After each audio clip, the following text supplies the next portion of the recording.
Hi, my name is David Fielder.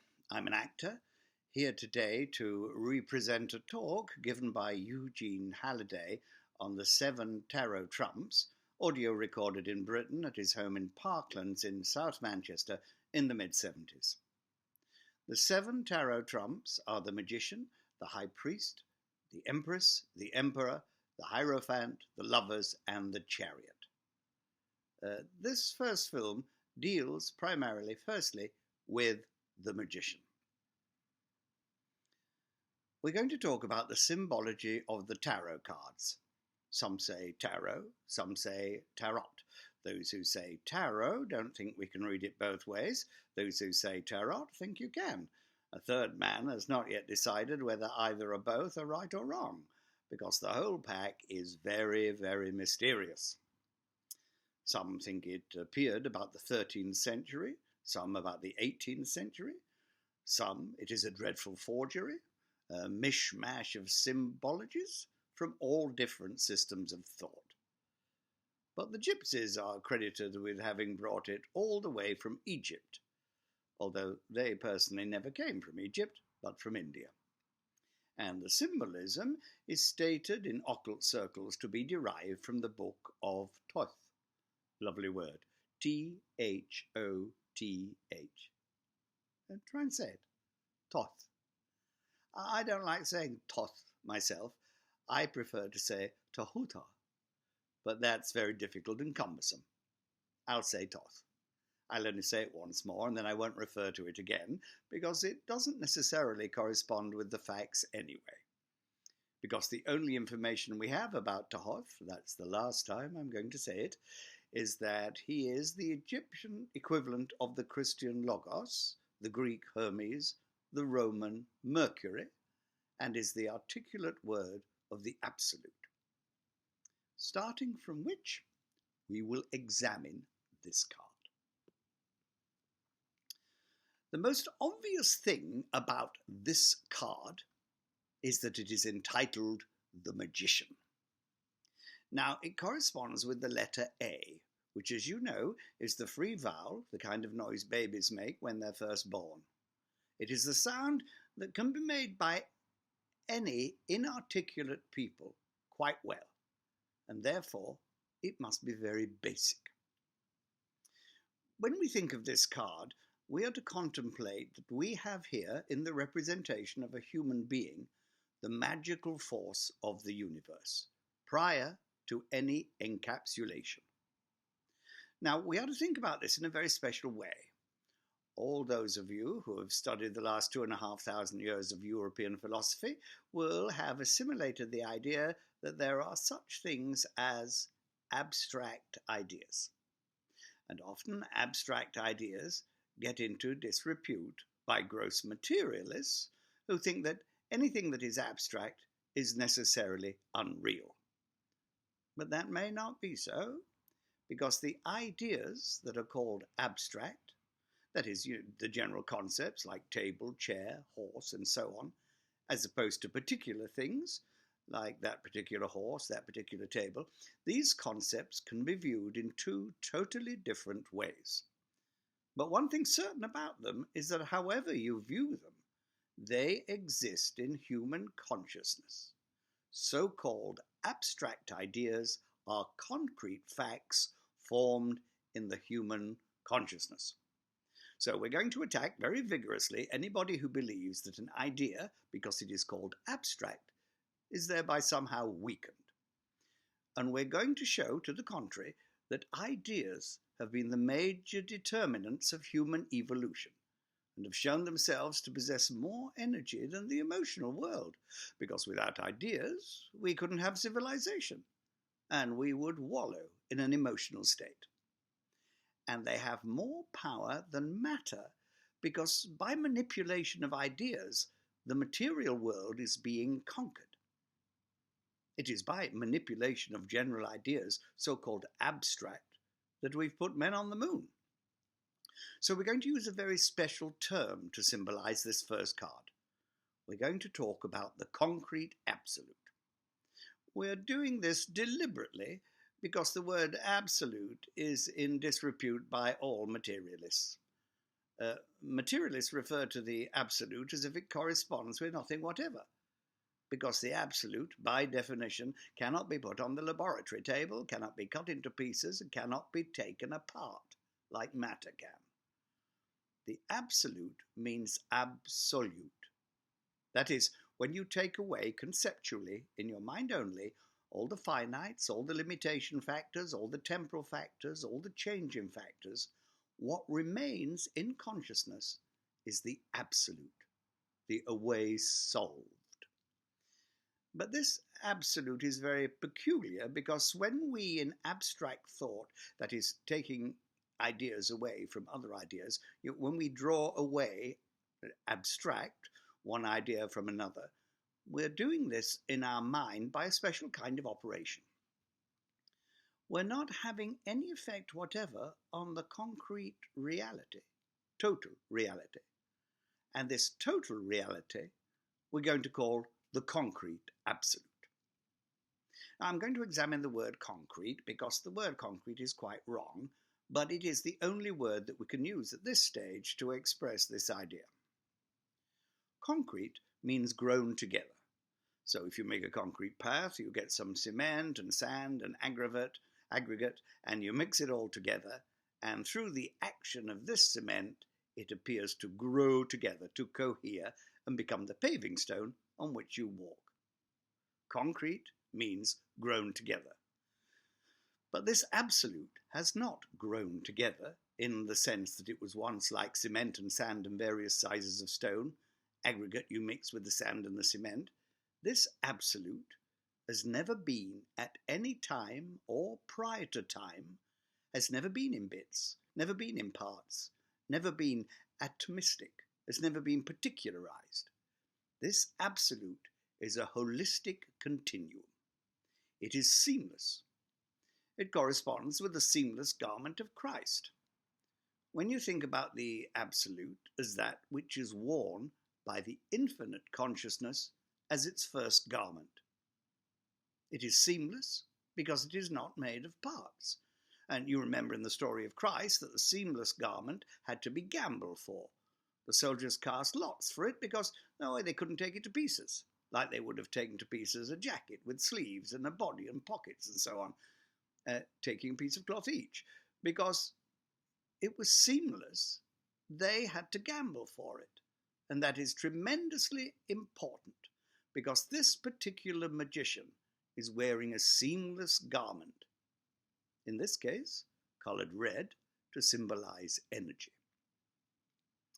Because fundamentally, all the manifest world is a function of energy. But this energy is seamless. It's not made of parts. It's not made of separated atoms existing in voidity. So when we look at this magician, we have to think that it symbolizes the concrete absolute. The absolute that is not an abstract idea in the way that the materialists use the term. It is the absolute as total, seamless reality. Now, it is called the magician here. In some packs, it is called the juggler. It could be called anything that means he who manipulates all phenomena. So that when we come to think about anything whatever that exists in the actual world, and by saying actual world, we are talking about actuality, and that means action. And this concrete absolute, and we're using the word concrete to remind us to hold it together, although in fact it's never been separated into parts, and it is seamless, and it, at the level of manifestation and actualization, is energy. Above that level, it is pure consciousness. Because it is infinitely extended, filling all space absolutely, it is called infinite substance. So we have a substance and we have a consciousness. And the state of this consciousness is the state of unimpeded motion. And this unimpeded motion is called ananda, that is bliss. It is the motion of a serpent with no obstacles swimming about in the infinite. It is an undulating wave of sentient power. In yoga, it is called Satchid Ananda, that is being, consciousness, bliss. In Christianity, you call it Father, Son, and Holy Ghost. In some other systems, like the Egyptian system, you'd call it Father, Mother, Son. When you call it Father, you mean power. When you call it Mother, you mean the substantial aspect of the same power as space filler. And when you call it Son, you mean the apple of the Mother-Father's eye as the intelligence, the creative intelligence that results from the interaction of power with itself in its substantial activity. Power fills all space. As space filler, we call it substance. As initiator of a process, we will refer to it as power. And this is the same word as father, pater, all means to initiate. It is pure initiative. And because it fills all space, this same power is substance. Now, there are not two things here, power and substance, there's only one. A power that is filling all space is called substance when it behaves in a certain way. To change that P into an M, as in bomb, like an apple, you have to change it by closing the mouth and humming in the mouth with the lips closed. P is a plosive and implies a precipitation. M is a continuous sound, a humming sound. And it is this humming sound that is made by the closure of power on itself, that turns P into M, Pa into Ma, Da into Ma, and Ad into Am in Adam. Adam is only a particularized symbol at the earth level of this same polarized power. Power as infinite occupier of space is substance, glyph M. Power as power initiative, that is the same. So there is no question here of any conflict whatever between the P and the M. Or, if we were to change the P into an S sound to symbolize significance, we could then use the Hebrew letters Shin and Men. Now, Shin in Hebrew means fire, and Men means water, and Shamayim means heaven, because it is made of two aspects. An aspect of energy called fire, a substantial aspect called water. There is no dualism. This is tremendously important, because everything inside the universe is nothing but the same power. This means that every human individual is a power and a substance. But the power and the substance are not in any way separated from each other. So that when you become aware that you are a power, then you are in a position to precipitate the forms of substance that you will to precipitate.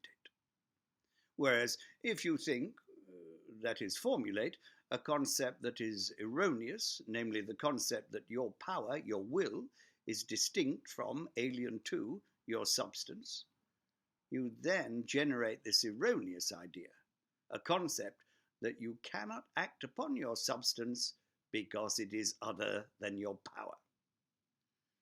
If we said that P for power is utterly alien to M, then there is no interfunction between them possible. It's not possible for utterly alien things to interact. So if you believe that the substance of your body is in any way dualistically separated from your will, then this erroneous idea will determine a difficulty. Namely, how can you operate on the substance of your body with a will that is in no sense able to interfere with substance? So materialists cannot believe that will is a real term. They say will is a fiction. There is nothing except the behavior of bodies. We call them mechanist behaviorists. Luckily, they are in fair disrepute at the moment because they are rather naive in their formulations. But it is still there by inertia for people in general to believe that the substance of their bodies is distinct from the power of their will, and therefore they have no power over their bodies. and that the body somehow mysteriously functions and conditions them by its physical inertias, by its impulses, its conations, by its affections, its emotions, and by its peculiar mechanical cognitions in the brain cells. Now, it is precisely this that the card of the magician is designed to smash. The first letter A precedes the second letter B, and the letter B symbolizes to encapsulate.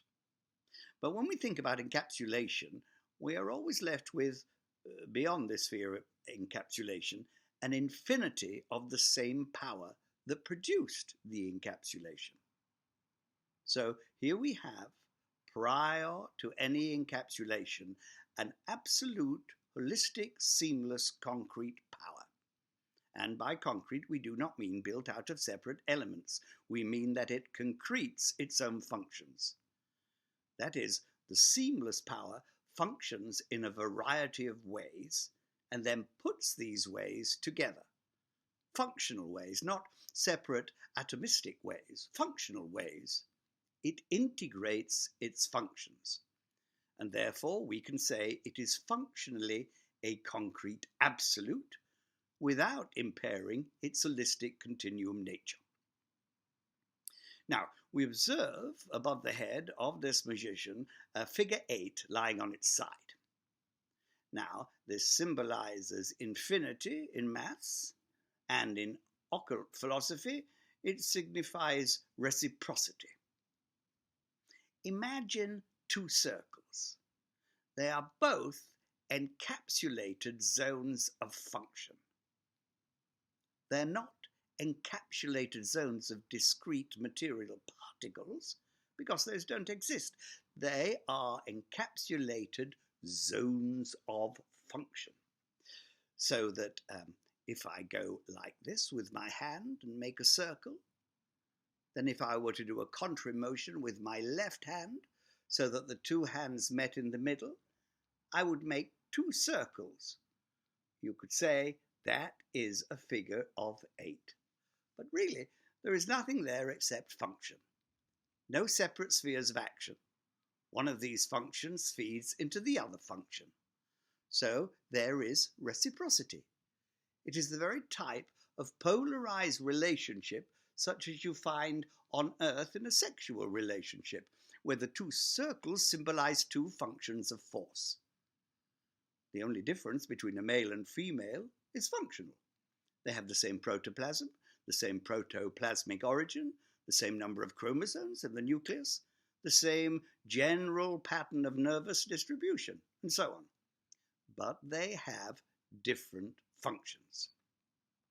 So when we look at this circle, or in this case an ellipse, a flattened circle, towards his right hand, we have to say that that symbolizes the male function. When we look at the one towards his left hand, that symbolizes the female function. So if I make a gesture over there that symbolizes the male function, and if I go over here, that symbolizes the female function. Now, if I make this gesture clockwise, that is to say the way that the sun goes round the sky every day, clockwise, in the northern hemisphere, traveling from east to west by the south. If I did this, I could say that this is the right way to go round, like the fingers on the clock. We can say that it is Diocil, the way God goes, to the right, the way the sun god goes. Now, if I go round this way, then I'm saying Widushins. That means anti-illumination. That means against the sun, in which case Widushins means walk anti-clockwise. Now, if I say I'm going to turn right, the correct way for a man, he's a righteous being, he's an ethical being, he's a rational being, and that's right. Who says so? The man. He's a self-defining system. What I do is right, and I think and I reason, and I invented the term right, so therefore this is right. Consequently, when I come to reciprocate with the other beings, this is wrong. This is widdershins. This is irrational. This is female. Now we have to consider this very carefully, because this figure of 8 is the key to the whole figure. With his right hand, he is pointing upward, and he's pointing up to power. With his left hand, he's pointing down to the earth. So his right hand is symbolizing turning the right way clockwise, and with his left hand turning the wrong way anti-clockwise, widdershins. Now, those who turn the right way derive from patriarchal cultures where men ruled and constructed a rational system. And they made, long, long ago, marvelous solar monuments. And we refer to these people as Heliolithic-centered people, sunstone cultures. Stonehenge is an obvious example, the second pyramid in Egypt, the Aztec pyramid in Mexico, and so on. All these are examples of sun cultures with patriarchal rulers. But the Widdershin ones are matriarchal and moon determined. The men worship the sun, the women worship the moon. The obvious relation between moon and menstruation in the case of women needs little comment. It shows that they are periodic and earthbound in a way that the male function is not. And remember, we cannot separate male and female into two distinct beings. We can only say there is a functional bias in the so-called male towards rationality and initiative, and a functional bias in the so-called female towards a feeling approach and earth orientation. Now, this is what we have to read into this simple figure of 8 turned horizontally. Now, you'll notice the candle held by the magician is burning at both ends. Burning the candle at both ends means that when you are burning it at the low end, phallically, you must burn it also at the top end, intellectually. Which means to say that you must be a light at both ends. Because if you're not a light at the top end, you are not comprehending the full significance of the relation into which you are entering. So the magician holds it to say, as above, so below. You must think of the candle below as a reflection of the one above. In other words, phallus. It means shiny, bright, like pharos, lighthouse. And usually, in psychological symbology, it is demoted. The one that points down is called penile force because it leads to penalties. You know the word penalty has the same etymology as penile, and punere, to punish, means to negate power. Now, your power in the infinite cannot be negated, so you don't have a word that signifies potential negation. You have the word phallus, which means supreme, bright, industrious, flaming, self-illuminating being. Whereas the penal force carries you down into the realm of time and matter and exposes your reprisals in the time process. So you must always remember, in every situation into which you enter, you must keep the light of your consciousness fully alert on what you are doing. Because if you're not knowing what you are doing in minutest detail, what you are doing is valueless to you. Only that which you assimilate consciously in act is valuable to you. If that were not so, then millions of people who have had polarized relations will be illuminated. But they are not, because they are not conscious of what they are doing and why they are doing it in the minutest detail. So, Burn your candle at both ends, and if the bottom end tends to burn easily, then concentrate on the top end, and make sure that your consciousness is very clear when you are doing anything whatever in the time process. You will also see in the card some lilies and roses. Now, both these flowers are sacred to the Virgin Mary, and the sacredness of these flowers and their relation with the Virgin Mary is found in pre-Christian times to be sacred to the goddess Venus, Ashtoreth, Astarte, Isis, and so on. Now, the word rose means to develop. To develop oneself in any way is to exhibit rose function, because this R means to differentiate and this S means to issue. So the issue of a differentiation of consciousness is a development. So this word rose means to develop, and it is therefore male. So, very peculiarly, the rose belongs to the male side of the human being, and the lily to the female side. Now, the lily has a very, very complex symbology based on a fundamental simplicity.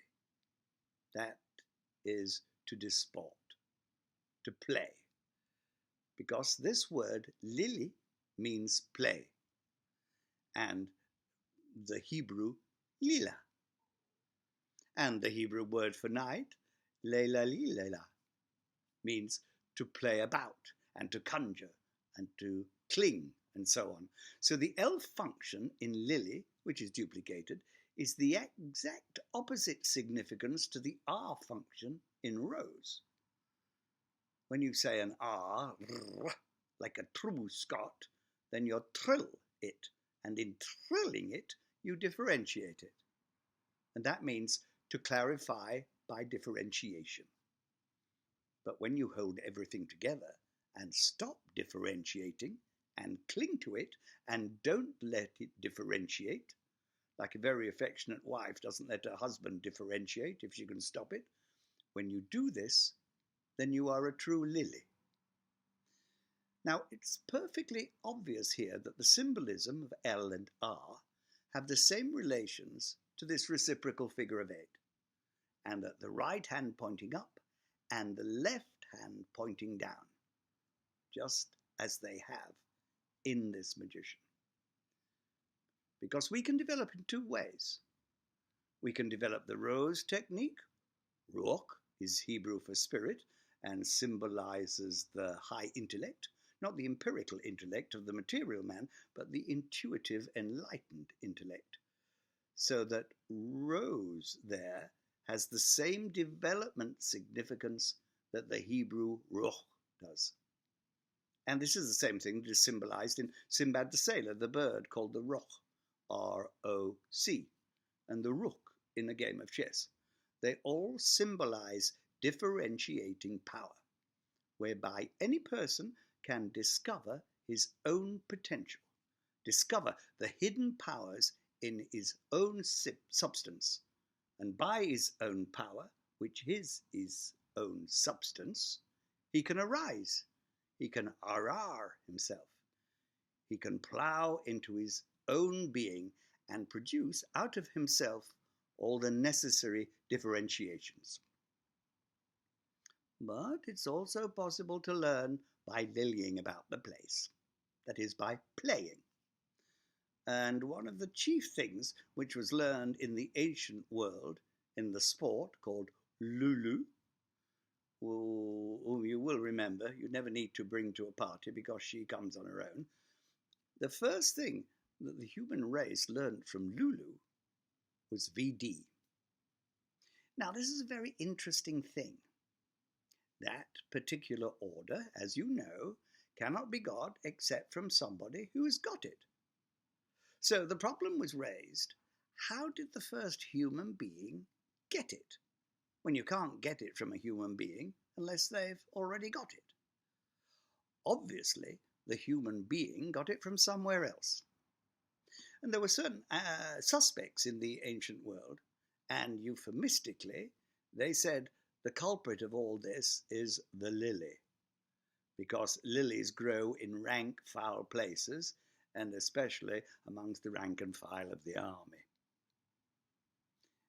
There is something about the lily and the pollen of the lily in certain types of water that makes it quite possible that you could contract very serious disorders by making an embrocation of lily pollen. And this was the way the priests of the ancient world accounted for the appearance of this disease. Anyhow, in the name of this disease, if you care to read in your Old Testament, you'll find the priests examined all kinds of sores and people and said, "Oh, that's one of those. So you must go away now because you are not fit to mix with us." That person was cast out because he had been consorting with something like a lily outside the human gamete theory. But a most strange thing occurred from this most noxious disorder. Because of this disease, and this is quite peculiar to say, because of this disease, human beings who were then only potentially aware of themselves were driven into separation from the animal world. It became an absolute rule, thou shalt not cohabit except with human beings. And so one of the worst things in the world turned out to be one of the best things in the world. According to Jacob Boehm's famous rule, the worst is as good as the best.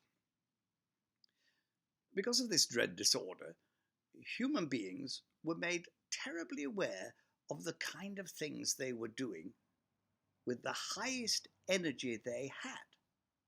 Because the peculiar thing about sexual energies in the body is that they are the most refined of all the energies that you derive from your food. But just think about it, that those sexual energies are so powerful that they produce more human beings able to think and feel and will, coordinate, embody their projects. All one of some essence you derive from your food. Because if you starve yourself totally, your performance disappears. But this particular energy was being misused. It was there for evolution, and it was being used for devolution. And this particular disease made it quite clear that the center of power, corresponding with God the Father, the very power aspect of the universe, was being wrongly directed backwards into the animal world, a devolution, instead of into the human developmental world. So the lily symbolized lesson number 1. You can learn by playing about. Some people call it the long way of learning. I mean, it's possible to learn from a pamphlet from Her Majesty's Stationery Office certain statistics. And with the aid of these, if you are the rose-type being, that is, if you can differentiate in your intellect, you might actually be able to say to yourself, that means if I go into a pub, I have a 1 in 10 chance of coming out with something I didn't take in. But if you can do that kind of thought, and then obey your thoughts, you are a rose being. But if you can't do that kind of thing, you're only a lily being. So the lily and the rose are there in order to state that there are 2 ways of learning. There is the quick way, which is terribly hard, namely hard, clear logic, and the slow way, which is terribly easy. So you have to decide whether you will do it the hard way quickly or the easy way over a long time. Now, also, he has a table, and on that table there are 4 symbols. One of them is called a pentacle, another is a chalice, another is a staff or club, and another is a sword. Now, this symbolizes that there are 4 processes which are basic to this concrete absolute power. One of them, the club, symbolizes sheer flashing force, what the psychologists call conation, the kind of Freudian id force. They just hammer when they want something, and they use the club. They're very basic and rudimentary and not terribly clever. Another one is the pentacle. That's the little circle. That means money, coinage counted. The 5-pointed star means use your 5 senses in every material situation and count up every event. Because if you count up accurately, remember, when you are counting, you are being a rose-type being. You are differentiating yourself intellectually. When you count up accurately, you may find a better method of dealing with something than using a club. If you're a watch repairer, for instance, then you don't have on your wall a nice piece of wood with thick out juttings on the large face of the club. When somebody brings you a watch, you don't say, yes, what's wrong with it? Hasn't gone since Tuesday? Boom, boom, boom, boom. There we are, sir. 5 guineas. Well, it isn't done that way. A good watchmaker actually knows that there are little wheels in your watch, and he knows that there are little screws. Because when you get your watch back, he's always taken 4 or 5 out and kept those in case he needs them for another watch. And that's called good pentacle work. Now, there are 2 other things. There is a sword, and this sword is very, very subtle in its symbology. It means power to inflict death. This is the sword carried by justice. But it also means another thing. It means the word. Sword is S word, where S equals spirit, equals significance. You can kill people with words far more efficiently and with less probability of being noticed killing them if you kill them with words. If you go out with swords killing people, the other people who are not yet dead because you haven't got round to them yet tend to become alarmed and to take defensive or evasive action. Whereas if you kill them with words, that is, you write a novel like Henry Miller or something, with the aid of this you can actually kill in the mind the very functional possibility that constitutes humanity. It is possible with rotten books to destroy developmental possibilities in the human race. And we know from the way that great religious works have been treated in the past that the enemies of truth have actually burned books which they thought contained truths. There have been some very, very big burnings, great burnings of libraries in China, great burnings in Egypt, great burnings in Germany only a few years ago. Even in America, the burning of the work of William Reich. And there weren't many of them, but they still had to be destroyed because it was believed they contained a dangerous truth. So this leaves us with the chalice. Now, the chalice is a very, very subtle symbol because in this chalice is presumed to be the wine of life. That is, spirit itself. And the chalice symbolizes pure whiteness. That is the cal in calc, in calcium, in chalk, the cliffs of Dover, that sort of thing. Cal means stone, white, pure. Calculate, the calculus, a little stone. But somehow it has been carved into the shape of a chalice. That is, this hard stone, the least recipient of all substances that we know of, has been cut by cunning pentacular work and by club work to support it. By definitions of that sort, this hard, resistant material, this stone, has been made into the perfect recipient of spirit. Now, the chalice has always been a symbol of pure femaleness. Pure femaleness means femaleness unadulterated by thought, no masculine element whatsoever, and the essence of pure femaleness is receptive power, the capacity to receive and to hold value. If you teach a woman to think, and you actually succeed in this, you will be conditioning her mode of reception of things in some degree. And you may find, if you're not very careful with your education procedures, that she's no longer able to assimilate the purity of the absolute concrete. the concrete absolute, because of the ideas that have been imposed upon her recipient substance. So the chalice, as we see in the Eucharist, is terribly important. It means the Virgin Mary. Virgin Mary means Virgin, male, female. And Mary means the principle of substance and differentiation. Ma means substantial principle, good Tibetan for mother, good Lancashire for mother for that matter. Maybe the Tibetans came from Lancashire.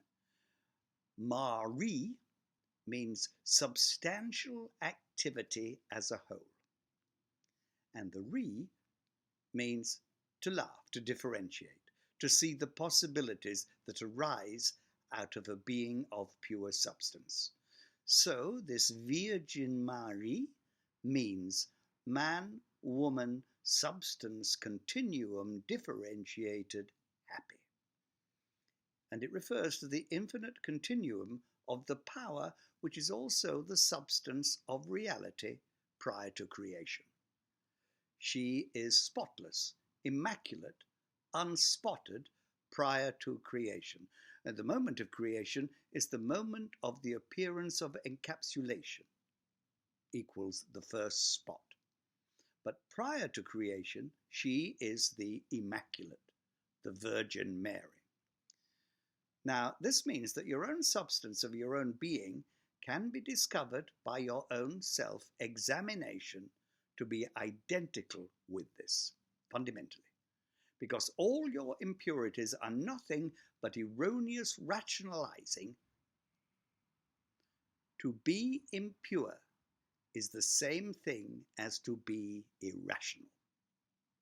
I'm not talking now about empirical reason. I'm talking about pure logos, universal cosmic reason. That universal cosmic reason makes the perfect form in your substance. And it is there, and you cannot rid of it without whatever, and you cannot get rid of it whatever you do. It's always there underneath. Deeper than the Freudian id, deeper than all the crude forces, is the purity of your unspotted substance. And any spots that you may have are on the surface, and they are the product of erroneous ideas, erroneous rationalizing of existence. So this magician must be thought of as the state or non-state prior to all states, prior to creation, of infinite power, a functional concrete or concrete functional absolute, not made of parts, pure power. And there is no other substance other than this very power itself. Above at the top, of course, you have some hanging things that, if they'd been drawn properly, might have looked like grapes, and they symbolize, of course, the spirit itself incarnate. The grape is the type, like those of you who use that famous lady in classical, the Rubaiyat of Omar Khayyam, will know that the grape is that which does with logic absolute the 72 jarring sects confute. That is to say, that the spirit can destroy all erroneous ideas, all spurious reason. Hence, it's at the top of this card. And this means that this card is very, very rich. It's not just a card for a game. It's a highly condensed symbology of the pre-creational possibilities. Actually, I shouldn't go on to talk about any of the other cards. I should keep talking about this card. But then if I just talked about this card, somebody will say to me, oh, I thought you were going to talk about the tarot cards, plural. So we will leave this magician and we'll go on to the next card.